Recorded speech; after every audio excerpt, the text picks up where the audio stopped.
నమస్తే SR7 TV news కి స్వాగతం. మూగజీవాల అక్రమ రవాణాకు అడ్డే లేదు.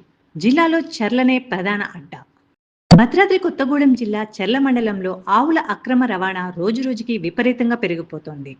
అక్రమ రవాణాలు మూగజీవాలకు నరకం కనిపిస్తుంది. కాళ్లు నరికి వాహనాల ద్వారా హైదరాబాద్కు రవాణా చేస్తున్నారు.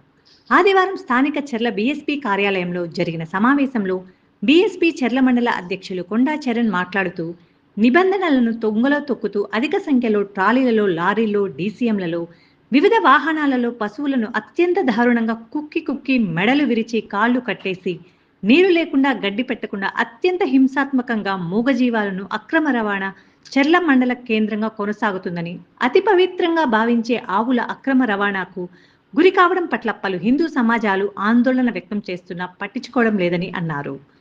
చెర్ల నుండి ములుగు జిల్లా మీదుగా హైదరాబాద్కు ఈ పశువులను తరలిస్తున్నారని ఆరోపించారు. అధికారులు ఈ విషయాన్ని చూసి చూడనట్లు ఉండడంతో కొందరు అక్రమార్కులు ఎటువంటి భయం లేకుండా యథేచ్ఛగా మూగజీవాలను కబేళాలకు తరలిస్తూ సొమ్ము చేసుకుంటున్నారని, తక్షణమే ఈ ఆవుల అక్రమ రవాణాన్ని ఉన్నతాధికారులు జోక్యం చేసుకుని అక్రమ పశువుల రవాణాదారులపై కఠిన చర్యలు తీసుకుని మూగజీవాలను కాపాడాలని బీఎస్పీ చెర్ల మండల అధ్యక్షులు కొండా చరణ్ డిమాండ్ చేశారు. Reporting SR7 TV news reporter Tursa చంటి.